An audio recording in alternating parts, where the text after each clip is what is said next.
سلام تانا ببزلخم يوصحكم كورات تخاتلتنا بزعبا ازي ابز خلته معلتي ازررب زعبا غداي خوينو زقنيه اتي اب جرمن زغاطمه حماق زخونه فصامه اب العلي ودي 14 عدمه ايرتراوي زغاطمه قتلت نخل سب ازررب زعبا غداين احزينو كمزلون زفلط يو لوم دما بتي بوليس جرمن زوصو مغلصي نخلو ايرتراوي افت جرمن زركب اقوطيو يركب كابزي استبغس دما كل خاتل تبقس ناب سلماو سلفي وصع زبل حابريتاون اناتسمعي زركب بستفلالي محوراوي مراخبتات مالتون بوجيلا خوينم سلماو سلفي نخوصو قصرو انحازيوم زركو نزي بوليسي جرمن لومي بزعباتي قتلت يوسف انتاي خون حيزو وصي يركب نزل زرزر حوريتو دما ناباهم كنبل نخ بزعبا نزي مالتون بوليس جرمن لومي زوصو حابريتا انتاي سلازخونه ويدما اتي زوصو صحف انتاي سلازمالاختيو بزح ኤርትራዊ ብዛዕባ እዚ መግለጽ እዚ ተቆጥዑ ዘሎ ናብ ሰላማዊ ሰልፉን ዘውጽኦ ኩነታት እንታይ እዩ ንዝብል ዝርዝር ሓበሬቱ ናባኻቱም ክነብል ንኸውን ማለት እዩ ብተወሳኺ ድማ እታ ወላዲቱ ማለት እውን ወይዘሮት ሊሊ ነቲ ወዲ 14 ዓመት ዝሞተ ሓውና ማለት እዩ ሎሚ ዝተናገረቶ ዘረባ ኣሎ እዚ ከንታይ ይመስል ንዝብል ዝርዝር ሓበሬቱ ናባኻቱም ክነብል ንኸውን ማለት እዩ ንቻነልና ሓድሽ ዝኾንኩም ሰብስክራይብ ናውልኩም አባላትና ድማ ላይክ ሸር ናውልኩም ንምከተታልና ሓቢርኩም ናጽንሑ ቅድሚ ክልተ መዓልቲ ዘጋጠመ ኣብ ልዕሊ ወዲ 14 ዓመት ኤርትራዊ ንኹሉ ሰብ ኣገሪሙ ከም ዝነበረ ዝፍለጥ እዩ ማለት እውን ካፍቲ መቅታሉ ድማ እቲ ሬስኡ ኣብ ክልተ ሰለስተ ተቆራሪጹ ምርካው ንኹሉ ሰብ ሕዚኑ ዝነበረን ብፍላይ ድማ ነቲ ኣብ ማዓስከርን ካብ ማዓስከር ወጻይ ዝርከብ ኤርትራዊ ማለት እውን ነቶም ኣብ ጀርመን ዝርከቡ ኣደንጊጹን ፍርሕ ድማ ፈጢሩሉ ዝነበረ ኩነታት እዩ ማለት እዩ ማለት እውን እቲ ጉዳይ ብዕለት 28 ዝተፈጸመ እንትኸውን እዚ ሰብ እዚ ማለት እውን ዮሴፍ ሓውና ናብ ክለብ ተክሲ ይኸይድ ኣለኹ ብማልዩ ንወላዲቱ እዩ ነጊርዋ እዚ ዝበለሉ ድማ ቅድሚ ሰዓት እንትኸውን ማለት እውን ድሕሪ ቀትር ድማ እዚ ገበን እዚ ተፈጺሙ ተረኺቡ ማለት እዩ ኩራ ሰማዕትና ፖሊስ ጀርመን ድማ ኣፍቲ ግዘንሱ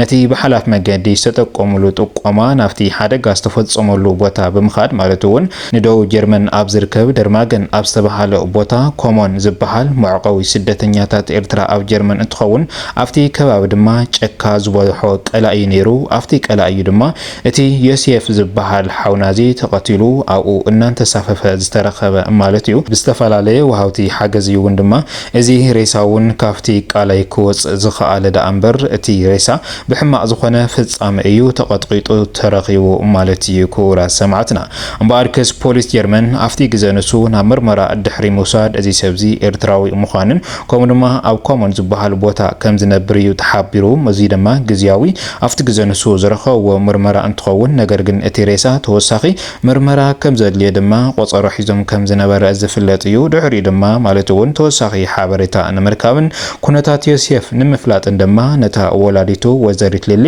ናብ ቃለ መሕተት እዮም ኣምጽኦም ኣፍቲ ቃለ መሕተት ድማ ብዛዕባ ዮሴፍ ብዙሕ ነገር እዩ ተባሂሉ ማለት እውን ዮሴፍ ብጣዕሚ ተፈላጥን ተባሃግን ኮታስ በቲ ኣፍቲ ከባቢ ዝነብር ድማ ልዑል ፍትወት ዝነበሮ ሓውና እዩ ነይሩ ናብ ክለብ ተክሲ ይኸይድ ኣለኹ ምስ በለኒ ድሕሪ ድማ ኣይተመለሰንን ቅድሚ ሰዓት እዩ ማለት እውን ቅድሚ ቀትሪ እዩ ናፍቲ ክለብ ተክሲ ይኸይድ ኣለኹ ኢሉ ዝኸደ ነገር ግን ድማ ዘይመጸ ብዙሕ ሰዓታት ምስ ቆጸረ ናብቶም ክለብ ተክሲ ብምድዋል እቶም ክለብ ተክሲ ድማ ናብኡ ከም ዘይኸደን ከምኡ ድማ ዝኾነ ይኹን ዝግጂ ወይ ድማ ፕሮግራም ከም ዘይነበረ እዩ እቶም ናይ ክለብ ተክሲ ሰራሕተኛ ነጊሮም ንትብል እታ ወላዲቱ ወይዘሪት ሊሊ ማለት እዩ ፖሊስ ጀርመን ካፍቲ ቃለ መሕተት ወይዘሪት ሊሊ ሓበሬታ ክረኽብ ኢሉ እዩ ሓሲቡ ነይሩ ነገር ግን ዮሴፍ ቅድሚ ሕዚ ምዝኾነ ይኹን ባእሲ ከም ዘይነበሮ ቀይምውን ከም ዘይነበሮ ምስ ዝተፈላለዩ ሰባት እውን ጽቡቕ ተስማዕምዒ ዝኸይድ ከም ዝነበረ እዩ ተሓቢሩ ፖሊስ ጀርመን ድማ በቲ ናይ ባዕሉ መዝገብ እውን ኣልሹ ማለት እውን እዚ ሰብዚ ሪከርድ ነይርዎ ከይኸውን ብማለት እውን ናብ ዝተፈላለየ መዝገብ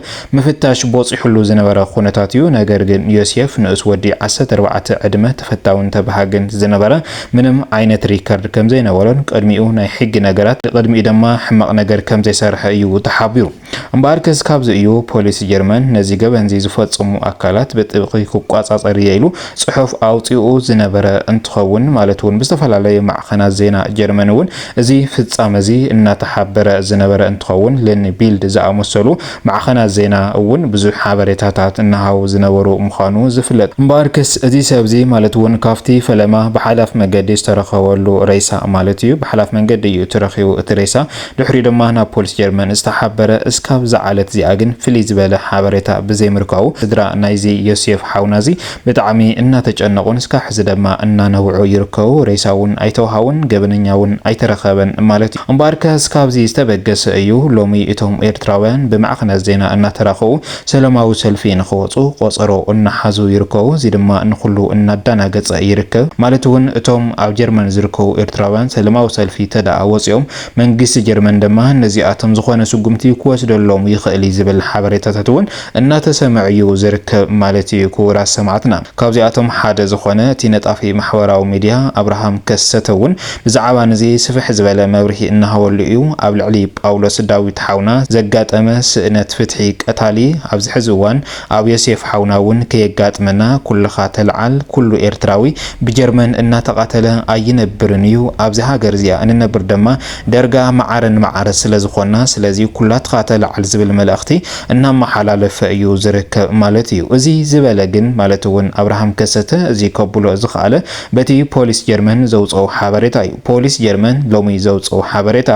ነዚ ፍጻመ እዚ ዝፈጸመ ወይ ድማ ሓበሬታ ክህበና ዝኽእል ብዛዕባ ዮሴፍ ዝሞቶን ብዛዕባ ቅትለት ዮሴፍ ዝሕብር ሓበሬታ እንድሕር ዳ ሂብና ዝኾነ ይኹን አካል ዕድመ ብዘይምልከት ጸታ ብዘይምልከት ዘይግነት ብዘይምልከት 10,000 ዩሮ ጀርመን ክንህቢና ኢሎም እዮም መግለጺ ኣውፅኦም ዘለው ማለት እዩ ነዚ እዩ ድማ ፖሊስ ጀርመን ብኣጓው ስርሑ ክሰርሕ እናተገበኦ ከሜራ ተሓጊዙ ጽቡቕ ስርሓቲ ክሰርሕ እናተገበኦ ብዙሕ ቕለታትን እናሃለዎ ሓበሬታ ሓብሩና 10,000 ዩሮ ክንወኩም ኢና ዝብል ሓበሬታ ግን ንዓና ፍትሒ ቀታሊ ምስኣን ክኸውን ይኽእል እዩ ዝብል ሓበሬታ እዩ እናተሰምዐ ዝርከብ ማለት እዩ ትክክል እውን እዩ ፖሊስ ጀርመን ክንደይ ክእለት ክንደይ ሞያ ዘለዎን ብዙሕ ስራሕቲ ዝሰርሕን ብዙሕ ገበነኛታት ዝሕዝ ዝነበረን ኣብዚ ሕዚ እዋን ግን ተፈታዊ ዕሸል ወዲ 14 ዓመት ኤርትራዊ ሞይቱ ምስተረኸበ ግን ኤርትራዊ ብምዃኑ ዲንታ ተሰኣይንሉ ወይ ድማ ተገድሶ ተሰኣይንሉ ዝብል ሓበሬታ እውን ኣይተሰኣንን ማለት እውን ቅድሚ ሕዚ ብዝተፈላለዩ ካሜራታት ካብዚ ገበንዚ ልዕል ዝበሉ ገበነታት ዝፈጸሙ ኣካላት እናተተሓዙ መጽኦም እዮም ነገር ግን ድማ ነዚ ሰብዚ ብማቱ ሰብ ዝኣክል ሞይቱ ካብዚ ሓሊፉ ድማ ሬሳ እስካብ ዝዓለት እዚኣ ንወላዲቱ ዘይተረከበ እናሃለየ ቀታል እዚ ዝሓበሩ 10,000 ዩሮ ክንህቢና ዝብል ሓበሬታ ግን ንኹሉ ሰብ ደስ ከም ዘይበለ እዩ መግለጽታት እናወጹ ዝርከቡ ከም ንሕና እውን ትክክል እዩ ሓደ ሰብ ሞይቱ እናሃለየ 10,000 ዩሮ ክንህበኩም ኢና ሓበሬታ ሓቡርና እናበልኻ ካልእ ስራሕትካ ምስራሕ ወይ ድማ እቲ ዝሞተ ሰብ ሸለል ማሉ ናኹላትና ዘቆጥዕ ተግባር እዩ ኣብ ፖሊስ ጀርመን ዝፍጸም ዘሎ ማለት እዩ ስለዚ ከም ሓይሽ እዩ ዝብል ሓበሬታ እውን ሓደ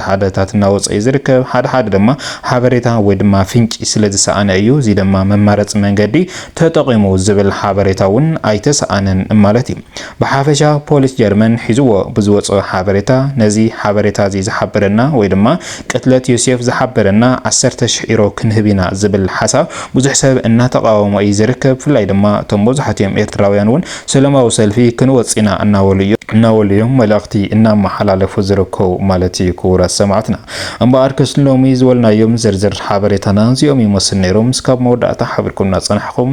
ሰላምታ ይናኹም